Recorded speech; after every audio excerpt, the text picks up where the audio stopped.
I'm excited for this one, guys. I chased down and got Kelsey McGinnis with us, and if you don't know who she is, then go check her out on YouTube. She's an author. She writes for Christianity Today, and got a new book out. Kelsey, I'm excited to get our hands on this. The new book is "The Myth of Good Christian Parenting: How False Promises Failed a Generation of Evangelicals." So I feel like just in that title, you wrote our biography. So give us a rundown of that book. Yeah, it's kind of a clicky title. We went back and forth on titles for that book for a long time. Very strange book for me to have written. I write primarily about music and culture, but it is a kind of historical and theological look at popular Christian parenting teaching since the 1970s. So the stuff that Gen X and millennial Christians were sort of raised on since the beginning of the Dobson era, we might say, beginning of Focus on the Family. And just kind of looks at the origin story of some of the most popular Christian parenting teaching that's been floating around, looking at the moment that gave it to us, the different ways that the same ideas have really been recycled through a bunch of different resources over the past 50 years or so. So it was a really fun project to work on. I'm a historian, so I did quite a lot of the historical overview involved there. And I co-wrote the book with someone who has more theological training. And so she dealt with some more of the chapters that dig into questions like sin and atonement theory and the way that those get weirdly twisted and sort of Frankensteined in order to underpin certain ideas about what good parenting looks like. So it was a really fun project to work on. So grateful I got to be one of the people who wrote it. And now it is out in the world. That sounds fascinating. And every new parent has to get their resources, and then the resources that you love, at the beginning, 5 years, so for me and my wife, it was like, oh yeah, we love Michael Pearl. And then our kids turned 4 and we're like, do we love Michael Pearl? Do we actually, No. So, but you got to figure it all out, little by little. So I think that's, the more we can offer young parents, the better. And, you got to know the why behind the what, right? So anyway, thank you for doing that. Yeah, of course. But I want to talk to you about common parlance, right, about worship in the church, by which we usually mean music and congregational singing. And, just for the audience, I got to lay this out just to be technically accurate because I'm a Bible thumping fundamentalist. But, worship is more than just singing together, right? So yes. Worship is supposed to encompass all areas of life. And 1 Corinthians 10:31, whether you eat or drink, whatever you do it as unto the Lord. Okay, got it. Now, there's a way to worship that is musical praise together with God's people. And that's good stuff. So if we use the word worship today, that's pretty much what we're talking about, guys. But Kelsey, you kind of carved out a niche for yourself, and you're not the only one, but you're one of the leading voices in kind of diagnosing and explaining what's going on, kind of good, bad, concerning, encouraging, all of these things in the churches. So if you were to kind of give in a snapshot, a sentence or two, a description of our worship life in the Western church right now, how would it look? Well, I hate to start with it's complicated answer, but as with most things, it's complicated. It's worship and musical worship in the Western church as we have it now is certainly not a monolith. I mean, even within just Protestantism, there is a huge array of practices, right? A lot of my writing focuses on the American evangelical church, focusing on kind of Southern Baptist, non-denominational, evangelical free church, and Reformed spaces that tend to be influenced by what I would call the commercial music industry. So that narrows down a little bit of what I tend to be talking about. Obviously, there are whole traditions of musical worship in the Catholic Church and in mainline denominations that are distinct and have their own flavors, and the reach of the commercial worship music industry does reach into those places. But I tend to be writing about the traditions that are touched by this industry. So if we're talking about the ways that the commercial worship music industry impacts our worship right now, we're very much in this, what some don't like the term worship wars, but we're still sort of in this post-worship wars era, where in the late 90s, I guess mid 90s, popular music styles broke into churches in a new way where that they had not been as ubiquitous before. So you had churches moving in drum sets, starting worship bands, and we are still very much in the aftermath of that world. That is no longer frowned upon widely, right? It's sort of the people pushing for that one in a lot of there's ways. Like volume. Yeah, there's volume wars now where people say like it's too loud, Yeah. but it's not so much like stylistic disagreements around drum sets. Yes, absolutely. So we are still kind of living with this influence of now newly commercialized contemporary worship music, which I would argue really became commercialized in the 2000s. And the commercialization of worship music specifically, not as opposed to like Christian popular music, worship music specifically, has had some interesting outgrowths in terms of how people become worship artists, how people find new worship music, how churches conceive of things like a canon of music for them to draw from. All of that has changed pretty significantly since the early 2000s.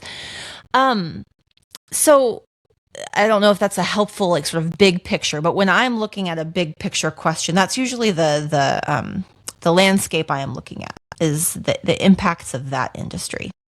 Yeah, so let me drill down a little bit, a layer below that. That's helpful because I actually never thought about that. As media changes, then your sources from which you draw music change, right? It's yeah, I don't know.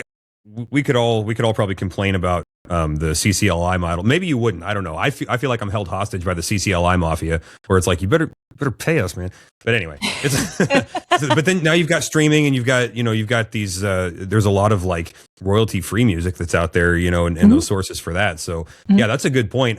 I wonder if there's a description that kind of defines our era, as there has been in the past, and maybe we won't know it until it's in the rearview mirror. But I think, like, in the 70s, you've got pop music that inculcates a piano to a large degree, right? So you got like Elton John, Billy Joel, and then Freddie Mercury. These guys, they're using pianos, and people in churches are like, oh, I play the piano. And so then some of that style starts to move into the church, and then you get a drum set with that. Keith Green is like the most controversial figure the world could possibly imagine, right? Which now is a little bit funny, but at the time it was like, whoa, hold on. Like, why does this guy sound like he's singing Rocket Man? And then, so it's like the question at the time, this is like a layman's summary, I don't know, but the question at the time was, can music in the church communicate this? Can we use the same modes of communication with music, aside from lyrics, that we do in the world with the youth? And then in the 80s, it was like, I don't know what, like, how much can you feel it and how many times can you repeat it? And then in the 90s, it was sort of like this bad hangover of that. I don't know. There was a thing that happened though in the 90s where the Christian music industry kind of popped, like it. And now you put the commercialization at the early 2000s. I would have put it a little bit before that. So what was going on in the 90s, early 2000s, where this thing started generating some revenue? Yeah, so I differentiate between like CCM, contemporary Christian music, and contemporary worship music, partly because of this divide.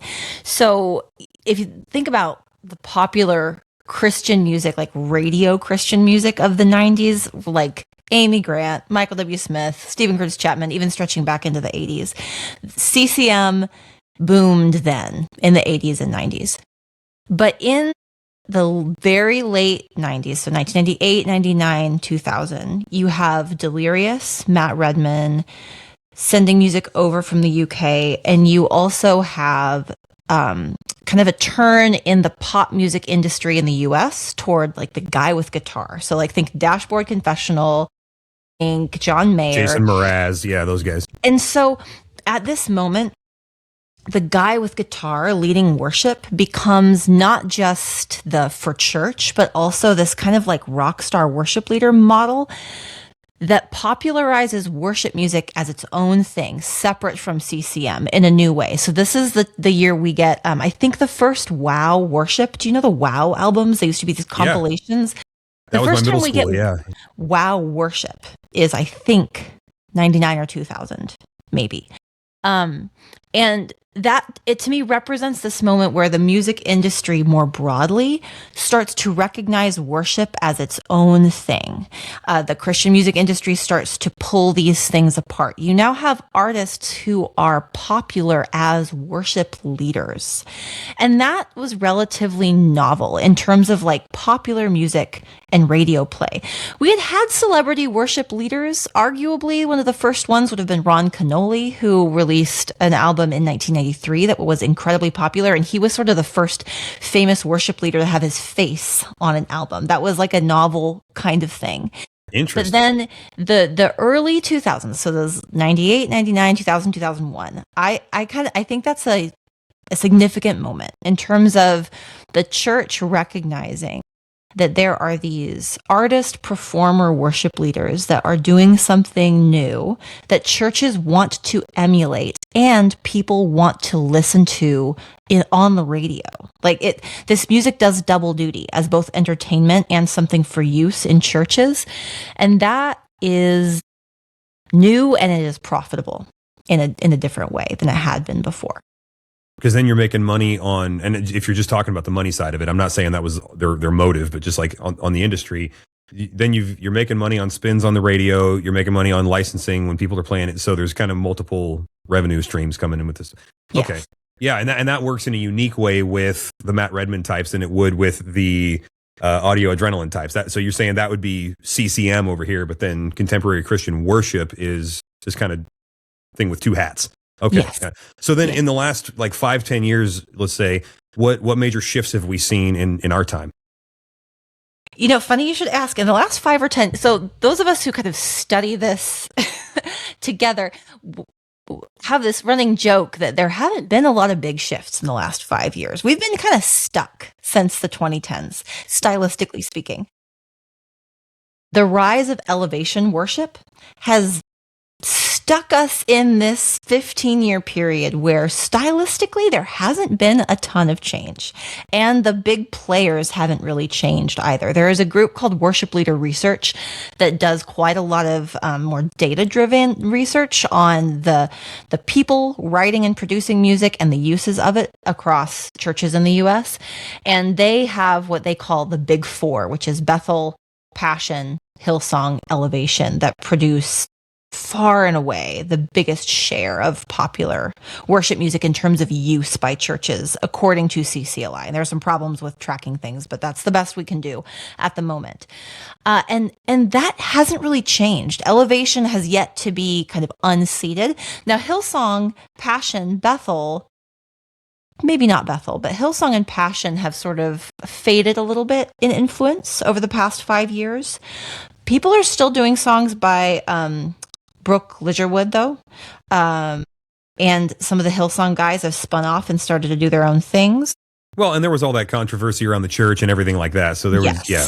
Yeah, so the brand kind of became toxic for a little while, but that has not done away with the influence of that music and with the people who kind of rode that wave to where they are now. And there is this ecosystem of songwriters and worship leaders within that Big Four model who all work together as well. Tons of collaboration within those groups. And so that remains the dominant force, is this ecosystem of songwriters, music producers, and musicians who occupy this top level, and there are a lot of relationships within that group. And there isn't a big change in sight at the moment that I can see. It is very much a small system. Every once in a while you get someone breaking in there. But it is a highly connected and relational system that is producing a lot of our popular music right now. And it's a lot of the same people doing it. Okay. Yeah. Go ahead. Sorry. No, I don't have anything more to say about that. Go ahead. Well, so inside the churches, though, there is, and maybe this is just because this is the soup that we're swimming in, but like there is this undercurrent of the sovereign grace side of things, the City of Light side of things, where it's like at our church, we gravitate towards that because it's like there's some doctrinal density here. There's some, that Colossians 3:16 side of things where you teach each other in songs, hymns, and spiritual psalms, hymns, and spiritual songs. And it's like, yeah, this song is good enough that it can be used for a teaching tool you got these little 3-minute sermons that people can repeat to themselves throughout the week. And as a pastor, I find that valuable to pass on. There was a song that our music guy, he just brought it out, and I'd never heard it before. It was Christ the True and Better from Matt Papa. And it's just like, dude, that's a hermeneutics lesson right there. And so what is that's kind of coming in underneath the big boys? Yeah. So that is, I would say, loosely, maybe not so loosely, connected to Keith and Kristen Getty, the Sing Conference, and that kind of ecosystem of the modern hymn movement, right? The modern hymn movement gets a lot of play in Presbyterian circles and Reformed circles. It is not insignificant, but comparatively, it is insignificant. It punches above its weight in terms of visibility, partly because of the popularity of the song In Christ Alone, which was written by Keith Getty and Stuart Townend, I think in 1990 or maybe 2001. I don't remember the year. It's old now, but it has never, since it came out, it has never dropped out of the CCLI Top 50. That song is a mainstay and by far the most popular modern hymn. And the Gettys would call themselves leaders of the modern hymn movement. Matt Papa, Matt Boswell, City of Light would be in there. There is this kind of parallel universe of modern hymn folks that are, I think, self-consciously trying to do something different than what they see in the big four model of things. They want to be doing something different. They are very much a part of the same industry. The Gettys work and live at least a good chunk of the year in Nashville, and Sing is held in Nashville pretty much every year. But they are trying to do something that presses against that dominant model of the contemporary worship music. And it's one of the reasons why they use the term modern hymns, because they want to make it clear they're trying to do something different.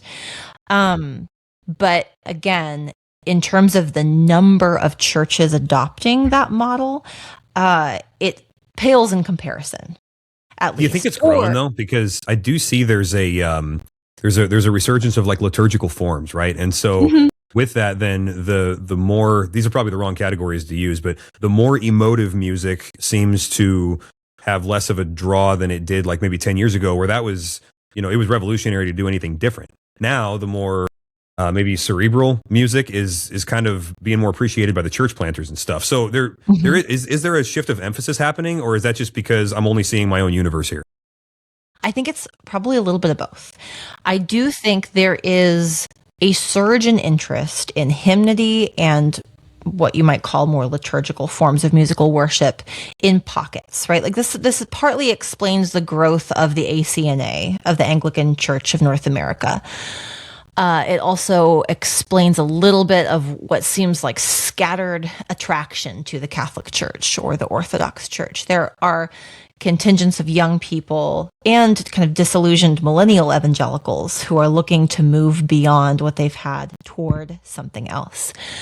That's a little bit confounded by the fact that the fastest growing churches in the U.S. are mega churches that are using this contemporary worship music that is produced by groups like the Big Four. So the fastest growing churches in the U.S. are charismatic flavored evangelical non-denominational network churches that are quite large. And people who are going to church for the first time or jumping ship, most of them are going to those churches. So it's both are happening at the same time. And it's very hard to get data about how much is happening where.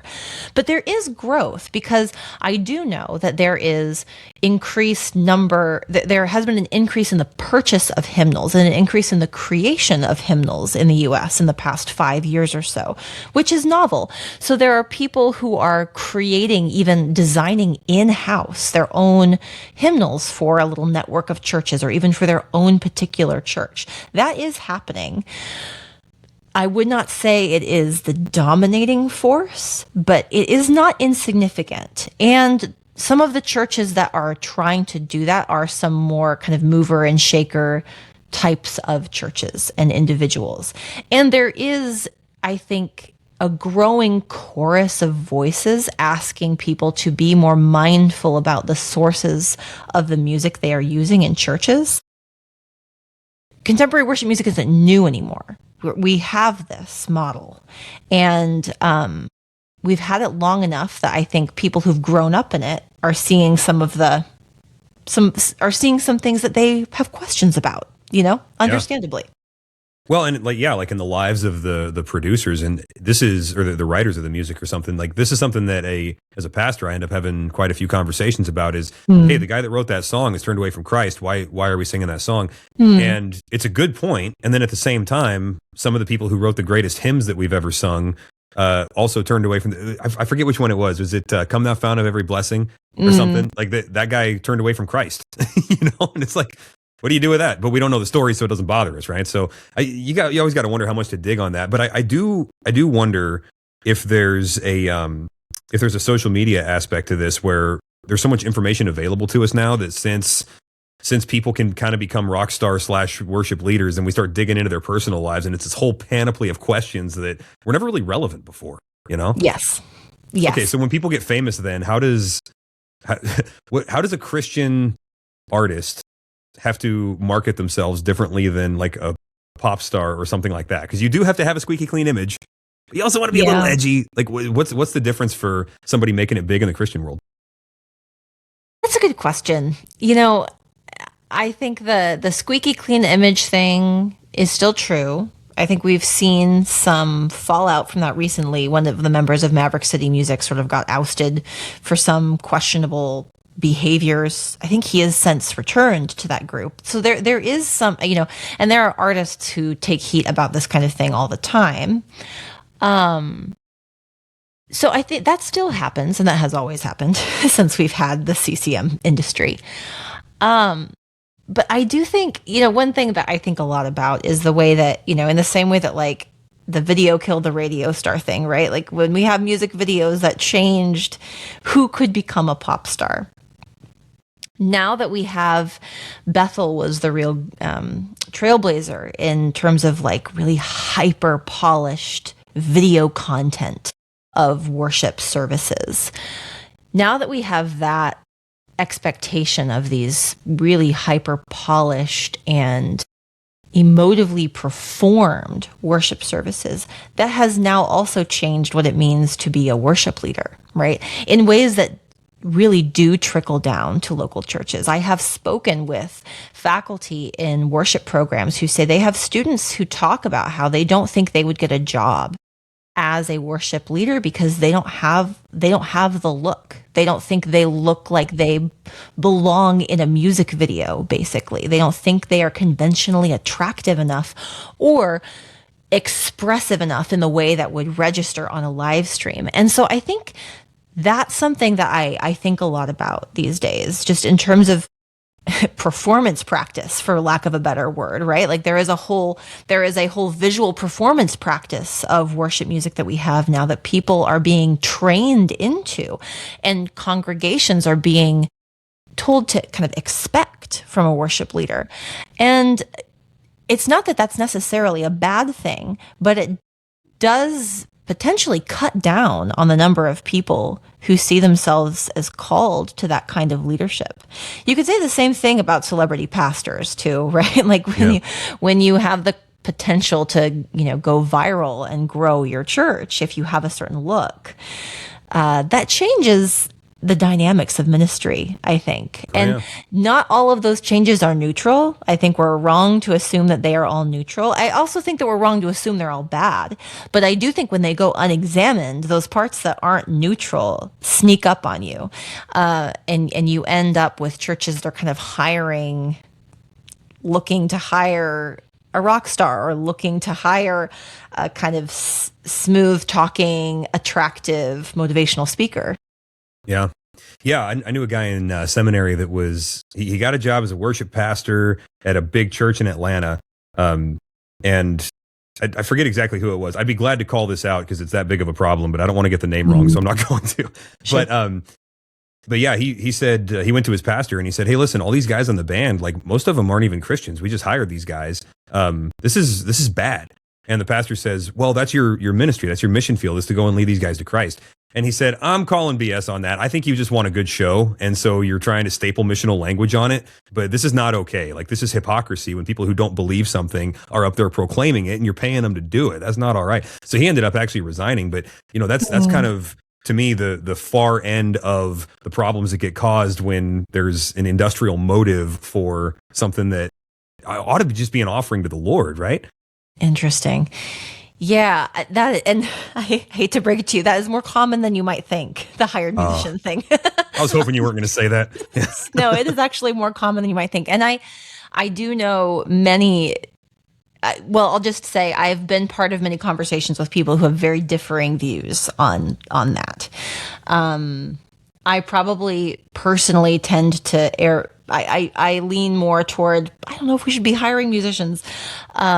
Partly because I just think the emphasis on polish over all else actually has other impacts for local church life that may not be so great. Or discomfort with some imperfection or, less than ideal production value probably impacts the way we relate to each other just in just sort of interpersonal relationships. Right. But that's a whole other conversation. Well, and while I've got you talking about your personal opinions here, let me just see what I can get away with. But feel free to disagree with me on this stuff. There's no expectation of agreement on any of this. I want to dig into some of these things. I do wonder, like, our conversation so far has been, okay, what's happening, and then what elements of that are problematic and so on. But this is all from a you to me kind of level. So it's sort of a human conversation. So let me zoom out and say, God has an opinion about this thing, right? Which is why we are doing worship. We are Christians who show up to worship God. So then are there elements of this that you see that are just like, hey, we can't continue to, maybe it'd be too strong to say we can't be biblically faithful, but there are going to be problems following God as biblical Christians if we continue down this trajectory. Are there those things that you see in our culture right now as far as worship goes? Yeah. And none of them have to do with the music itself, right? Like, so my PhD is in musicology, and I firmly believe that across styles, traditions, time, the Bible is mercifully vague about musical style, right? Because and as a missionary, I think that's important because then you can take Yes. Christianity and drop it into any culture, right? Yes, it is so varied and beautiful, and music has many different uses and functions across time and place. And I think that is good. I think that is a good thing. The things that I see have more to do with the relational fallout of the practices that we choose.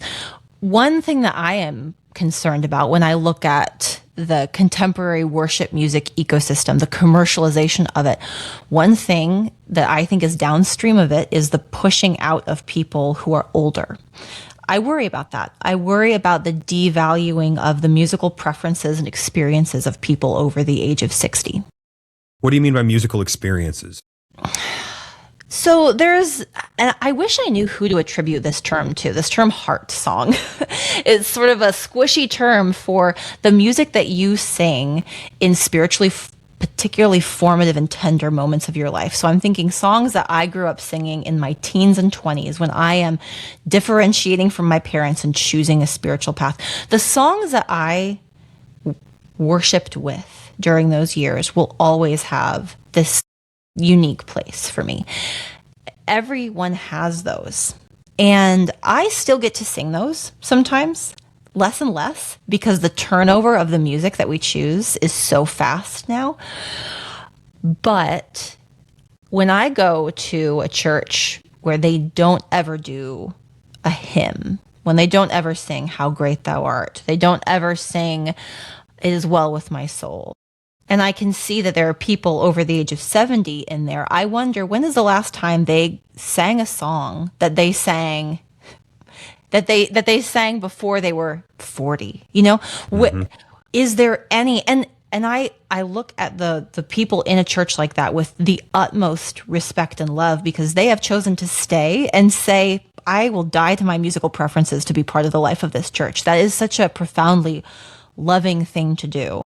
Yeah. And yet, I think there is a way to care for people by letting them continue to sing those songs. That's one thing that a hymnal is good at doing, that this system that we have of kind of phasing out songs more than 2 years old does not do. And Yeah, I let them think speak their native language. yes, and in the same way, if you are at a church where you never see someone on the platform who is over the age of 60 or 65, I also think that's a problem that is partly downstream from, worship music video culture, right? If you're watching music videos coming out of places like Bethel, Elevation, you are seeing a lot of young people all the time. A lot of young, attractive people who are performative, stylish, and that's just not that doesn't reflect the diversity of the church, of most churches, right? Like of most local churches where you have people from birth till death. I'm not saying that everybody over the age of 65 wants to be on the stage, but if you're part of a church where musicians are getting phased out, not because they want to be phased out, but because they're being aesthetically phased out, You're off brand. Yeah. that's a problem. I think that's a problem. And I'm pretty confident saying I think that's a bad thing. A bad thing. Well, yeah, and to your point, I mean, the generational crossover is so necessary that if that's going to hurt our multi-generational interaction, I mean, there's parts of discipleship that you can't carry out. Titus 2, older women cannot teach younger women if there's a gap, if there's like a value gap or a perceived value gap, or if parents, if it's even implicitly communicated or it's part of the culture, even if it's not said, that parents don't have anything to teach kids about their kids about Christianity because it's my experience and whatever. You can't live out Psalm 78, right? You can't live out Deuteronomy 6. So yeah, those could be some pretty big ripple effects. Let me get you talking about something. I heard you give a talk at a conference somewhere about what started out being about men not singing in church, and you said something that was interesting. You said it's not true. They are singing, right? Which is true to my experience. I look around my church and the men are singing. And actually in our church, singing pretty loud. One of the best things we ever did was we took the carpet out of our church just because I was too cheap to pay for new carpet. And we were like, let's just polish the concrete. And so when we sing in there, it's just like, whoa, it's great, right? But I grew up in other churches, and I know like the men kind of mumble and you had a really interesting take on why it is that men don't feel comfortable singing out in church. So what is that, and what do you think we can do to encourage our men to take more of a role in corporate worship? Yeah, there are a couple of things that, as I was reporting out, that was a talk written after I wrote a reported piece about this problem that a lot of worship leaders kind of talk about in their churches. One of the things that feeds into it is just the keying of music, right? Is the fact that we have a lot of these worship artists are men with higher voices, right? Thank you, Chris Tomlin, for messing it all up. Right. So churches are faced with the problem. Do we rekey this song so it doesn't sound quite as like in your face and piercing when our worship leader is singing it? Or do we leave it in the key and hope that people, one justification I've heard for leaving it in the original key is that, well, if the worship leader sounds confident, people will sing confidently. And I don't know that that's necessarily true. But that's one. And then I think there are issues of enculturation here too, depending on what church tradition you've grown up in. My grandpa talks all the time about how Iowa farmers don't sing. I grew up in a church where Iowa farmers don't sing. And so this isn't a new problem that is created by contemporary worship music. But there is some discomfort with being in a place where your voice sticks out. Male voices tend to be lower. And if you're having to try to figure out where your voice fits, that can be alarming. It can feel really uncomfortable. And if the style of the music is such that it feels like your voice doesn't have a place, you don't feel like you belong there. Your voice doesn't belong. So if all the music is keyed up too high, if it is really soft and whispery, if it is stylized in a way that like a non-trained singer feels intimidated to sing, you end up with people with lower, powerful voices feeling like their voice does not have a place here. And that's a real problem. And it's a problem that I think can be solved, but it needs to be solved by a combination of leadership from the front, rekeying songs in the right place, maybe turning the lights on, maybe, there are a number of things that you can do to try to make space for those voices. Why do you say turning the lights on? What's the connection there? I think being able to see people singing is helpful. I actually think connection is helpful. And I think, this is totally just my opinion at this point, but I do think that the anonymity of having lights off and eyes closed and no one looking at each other, that also can make it so it doesn't matter what I'm doing. Right? Like if the lights are off, nobody can see me. I'm awash in the synths and I'm in this like ocean of sound. My voice doesn't matter here. Who cares if That's a fascinating point. So it takes away the social element or well, actually it takes away the congregational element of congregational singing. Yeah. Huh. I really think it can. And I realize that to some people that might sound counterintuitive because it might seem like, well, people are more likely to sing if they're not intimidated, if they don't feel like people are watching them. I think we're at the point now where we've had this long enough that people feel like it just doesn't matter that much if I sing. Interesting. And this is a point on which there's some disagreement as well. Like in some churches, it's like you can sing or not sing. You can stand or sit. You can do whatever you want to, however you want to meditate on this. Some churches really do kind of try to make it y'all come do whatever you want in this. But other churches that really place a high value on we want to sing these songs, these words together. I think there are some things that you can do that make it more of a community exercise. And there are some churches that are doing this.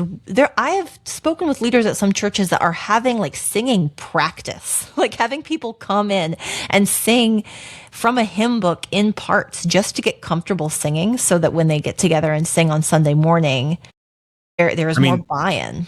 We used to do that in school, right? I guess it was starting in the 50s and then up through the 70s, there was sort of this like, slow choking out of teaching kids to read as a matter of core education, right? And teaching kids to read music and 4-part harmonies and just the basic stuff. And then, you start going towards like, well, we're not going to have music classes anymore.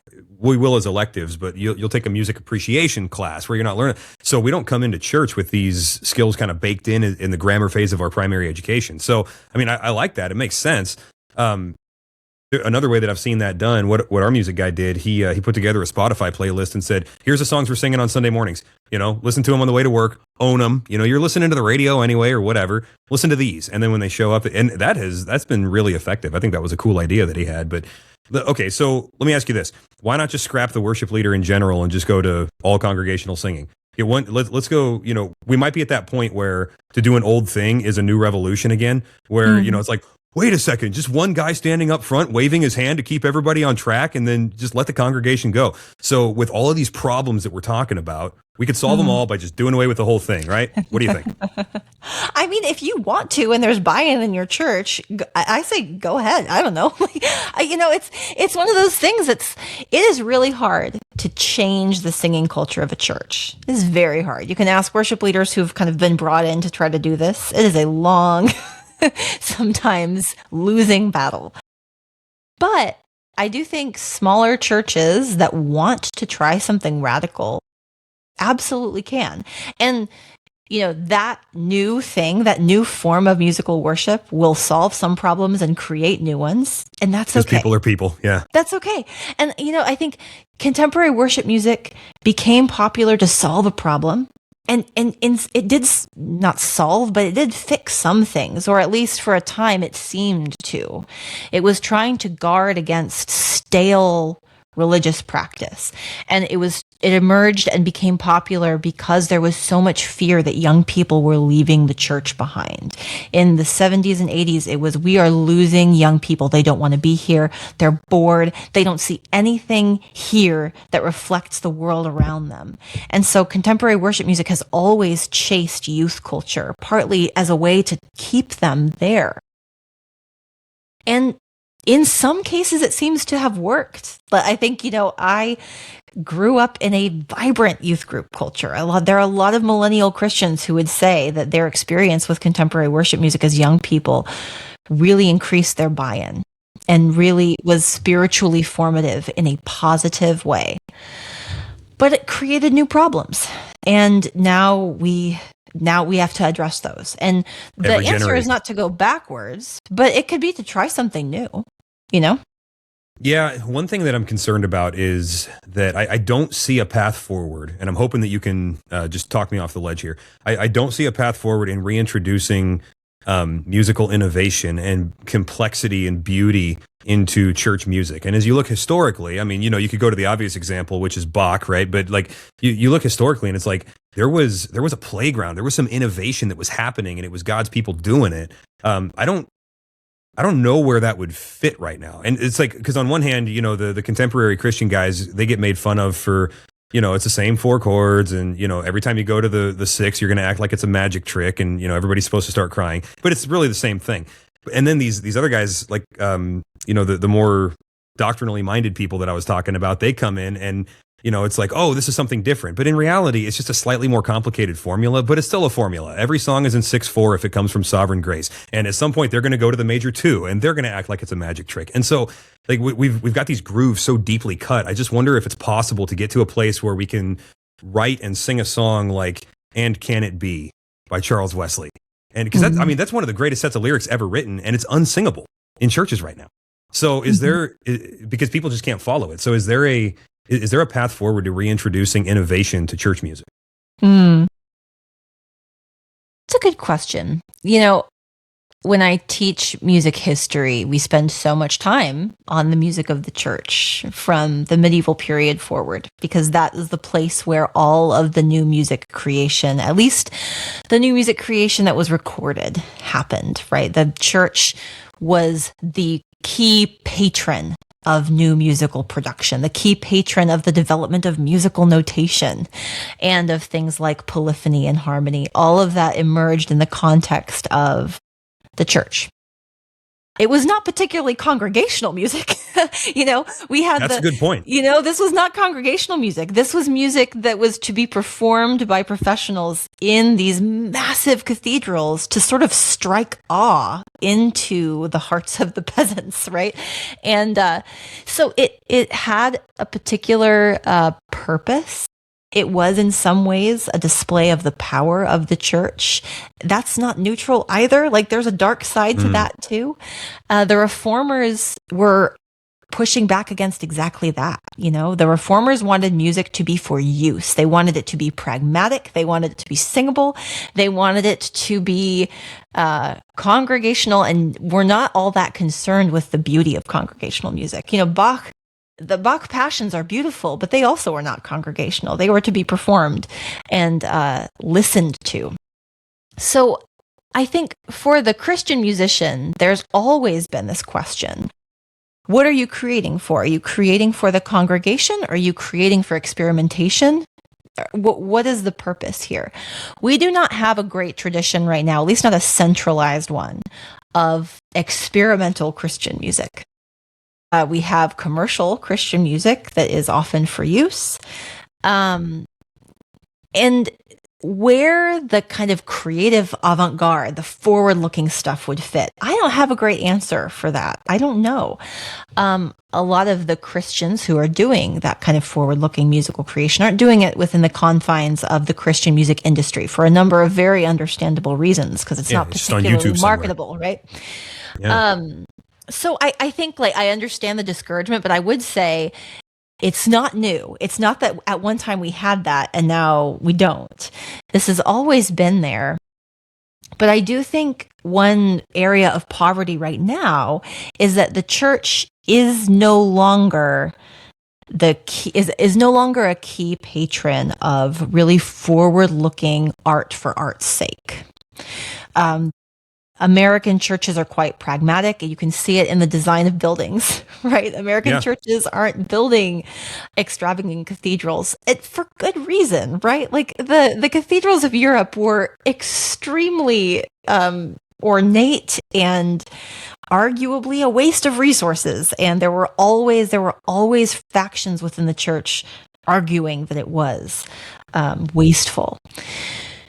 And they're building it with tax dollars from people that are oppressed and don't have enough money. I mean, it's a two-edged sword all the time, right? Right.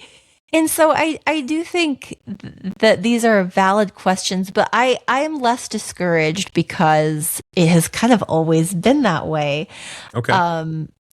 Except in the times when the church was a major political power and was doing all of this other artistic production. It's just now the center of political power is no longer in the church, which I actually think is probably better for the church.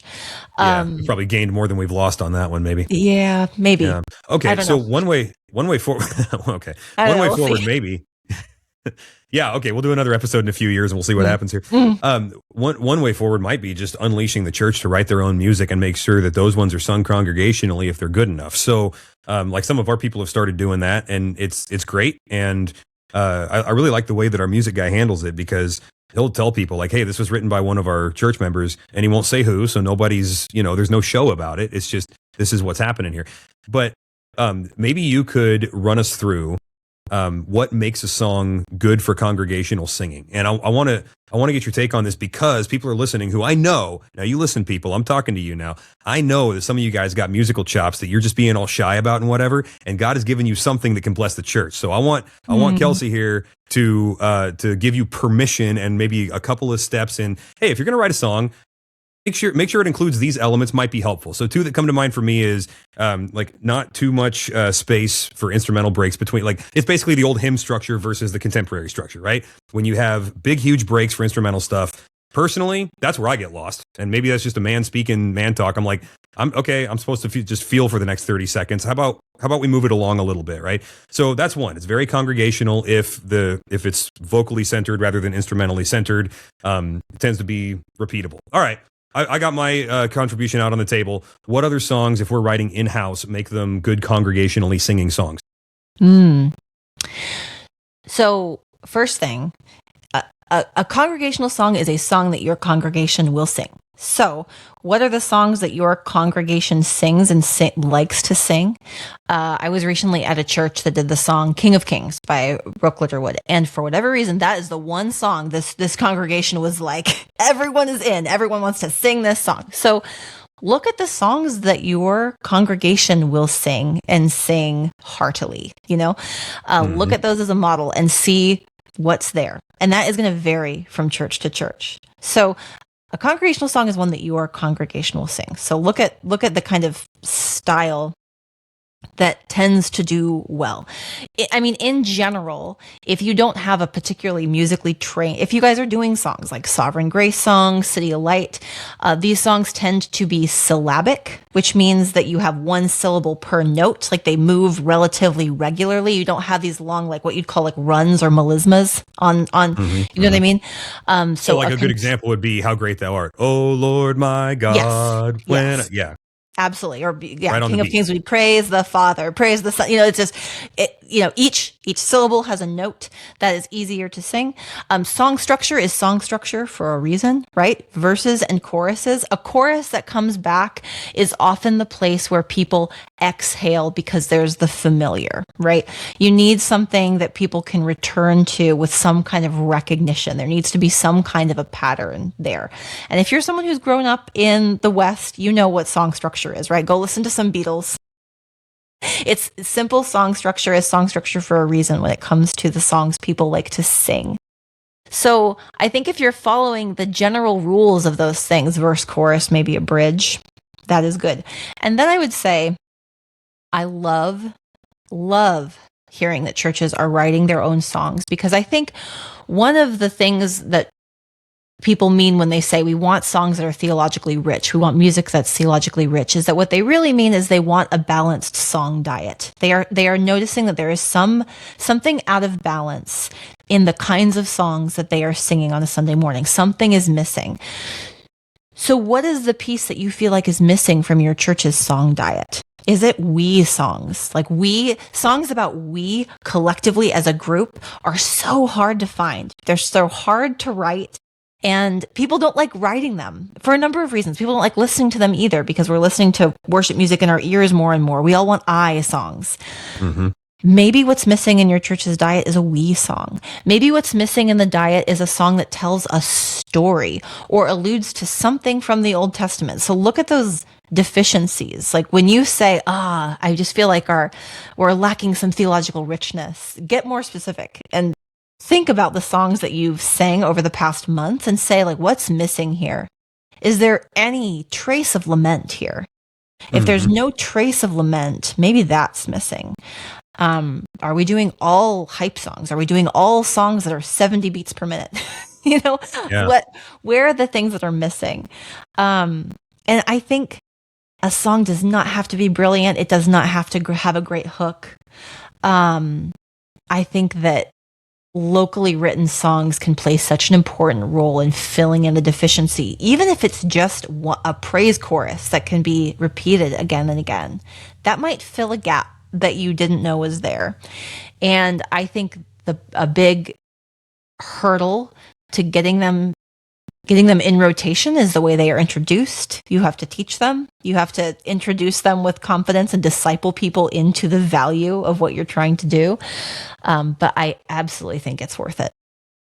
Yeah, I agree. And the few times that I've seen it done and really take, I mean, I'm thinking of maybe a handful because we're still kind of, we're new at it in the sense that we haven't done a lot of it, but it's been long enough that we've got some reps in, and it's like, wow, this is actually doable. But like you're saying, if people have buy-in, and that's sometimes just a discipleship issue, like these are the things we value. And then when people come to Christ, you get a blank slate, right? Hey, you're a Christian now. These are the things you value, and they're like, oh, okay. Because new Christians are like, they're like baby chicks. They just follow the person they see first when they hatch, and they're just like, oh, I'll do what you do. Oh no. But but it's which I think might be one of the issues in churches, if they're just not seeing a lot of converts. And maybe, sometimes there are reasons for that, and sometimes the Lord just hasn't entrusted them with a bunch of converts. But when you do have a bunch, it makes fresh starts and new directions, a little easier like that. I do wonder though, I wonder if when people are participating in singing congregationally, so no title, you're not up front, just average Joe out there, I wonder if it's possible to convince people that, like, hey, you are actually just as important as the guy on the microphone. Like, he's here so that people have somebody to follow, but actually this is about you and not us. Like, our culture is so far away from that, it seems like. I wonder if there's a good way, like a good musical corpus to reclaim that.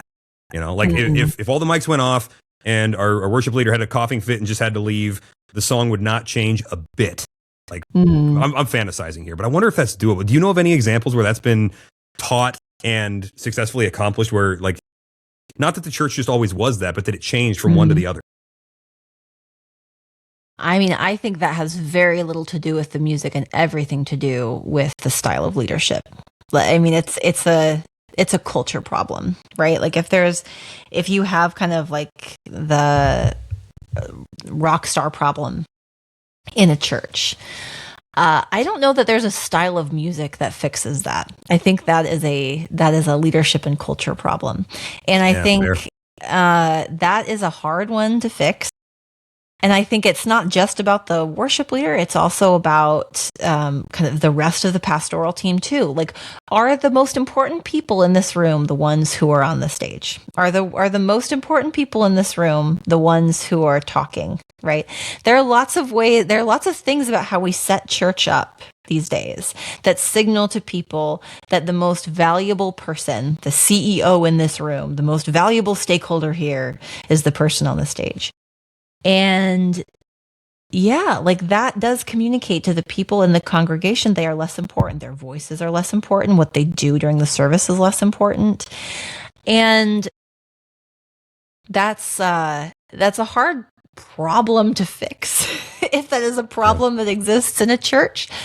But of course, I can think of many church musicians I know who are that way, who are truly humble and see themselves as servants of the congregation and do not care if their voice is audible, except that it helps to lead the group of people singing. It is a gift and a skill to lead a group of people in song. It's hard, and amplification and microphones absolutely help with that. Like, there's a reason why we do it that way, and I don't think there's anything wrong with those tools. But in the hands of the right person, they are just tools. They are not platform. They are not tools for getting attention. They are just tools for song leadership. And that is a discipleship issue. That's a discipleship issue and a training issue. And a lot of that depends on where you come up as a church musician. Some churches do a better job than others in terms of helping musicians think of their skills in that way. So that's kind of a non-answer to your question, but I do think it has very little to do with the music itself. Well, this won't mean anything to you, but for those of our church members that are listening here, you just described Micah, our music guy. So shout out, Micah. We love you, bro. So let's fast forward 20 years. What do you think? And this is purely speculative. What do you think God wants to see a lot more of in the Western Church in 20 years than he sees right now? That's a good question. I hate to speculate about what God wants or doesn't want. Well, given what you know about what he wrote down, what biblical gaps do you see? I know that God is pleased when we love each other. And our musical practices can help or hinder that. As silly as that may sound, our musical practices can help or hinder the ways that we love each other. And if our musical practices are creating a hierarchy of people in our church, I don't think that helps us love each other well. And I think the creep of commercialized worship music threatens to do that a little bit. It threatens to create hierarchies within churches. I think totally among wonderfully well-meaning people. And it's not just the music that's doing it. It's also some things about the church growth model that we've had for the last 20 years or so. These hierarchies created in churches, I don't think help us love each other well. And I think that God wants us to move into more loving relationship with each other all the time.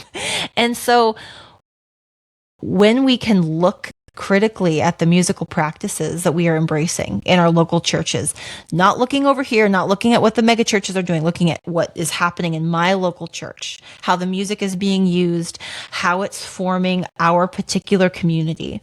Are there things that are happening here that feel like they're making it harder to love each other, that are creating conflict or creating division or pushing against what might be a more vibrant, local, eclectic musical style that's just our own, that would strengthen our community? I think more of that. I think I want to see more of that. And I think more of that will lead to really connected relationship within communities. And at least that's my hope. That's my hope. Yeah. And I think that there are lots of churches that are trying to do that. Yeah. Okay. I've got a radical theory. Let me have you poke some holes in it. I'm saying more than I agree with here, but for the sake of argument, okay.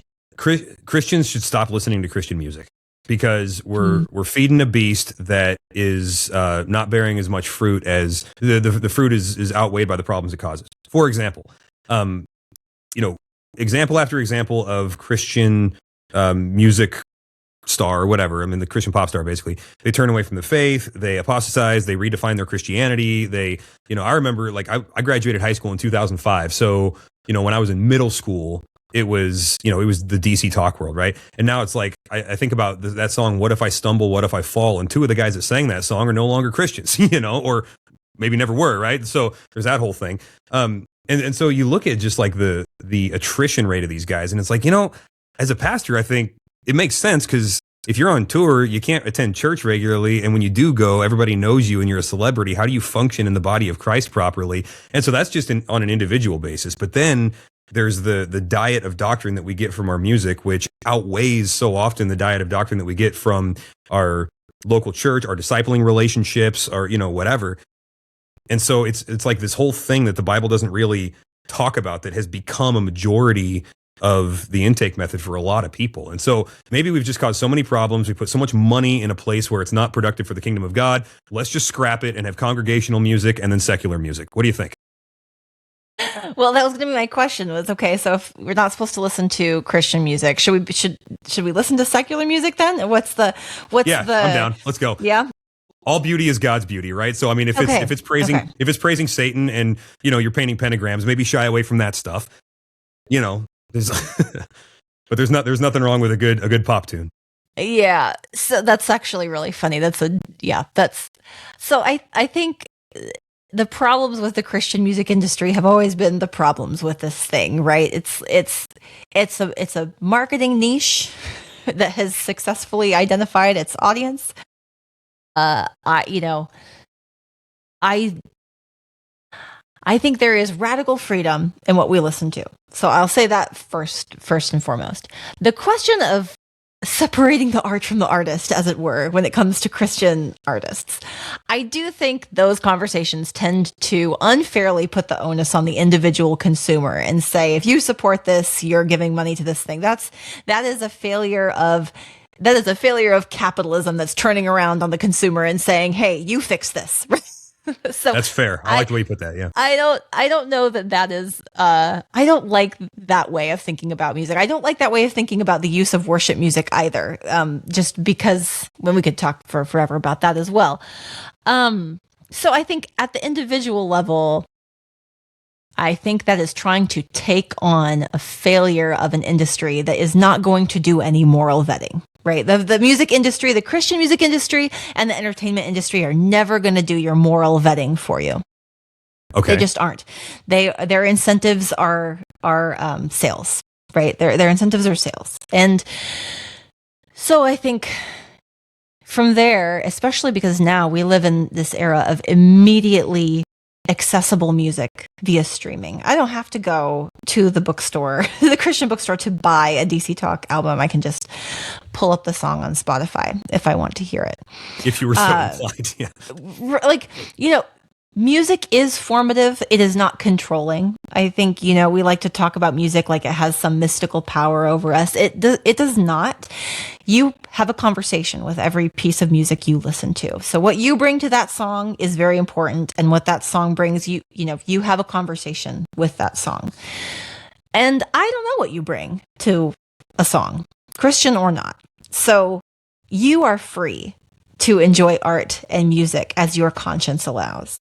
I don't think you need to feel a sense of duty to tamp down on Christian musicians who are doing something they shouldn't be doing. Although I do think it is fair to say my conscience does not tolerate anymore listening to Michael Tate sing this song because I know what he's done. I think that is also fair. But that's an individual thing, to your point. That's an individual thing.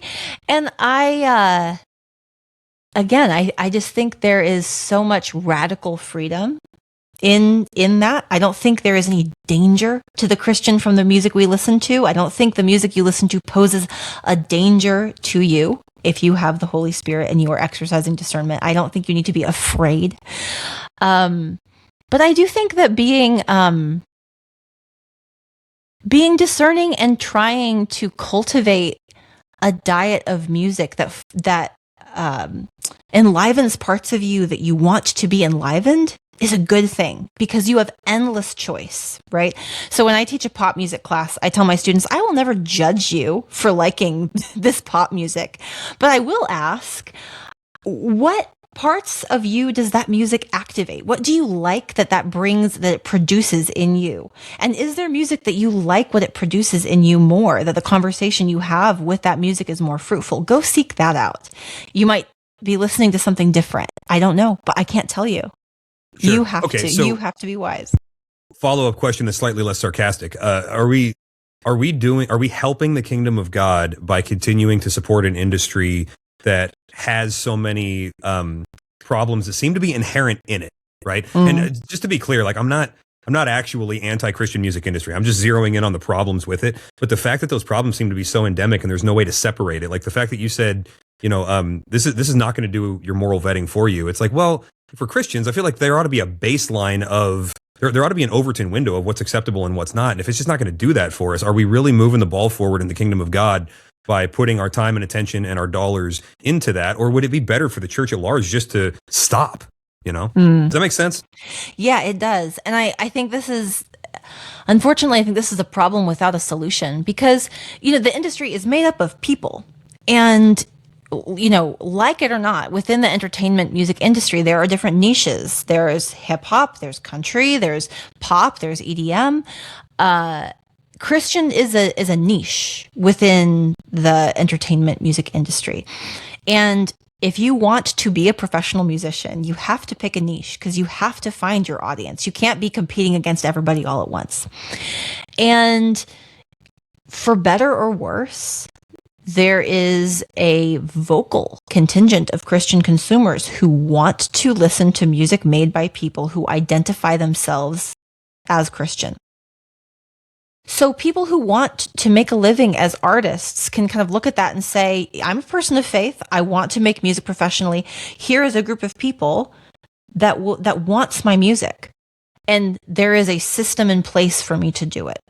I don't fault that artist for doing that. I really don't. Even though I think that there are problems with that, that industry rose to meet a demand, and there are musicians who want to do what they are doing, and most of whom, when I speak to them, I think are well-meaning, creative, thoughtful people who want to serve, but also want to be creatives. And the church is not supporting that.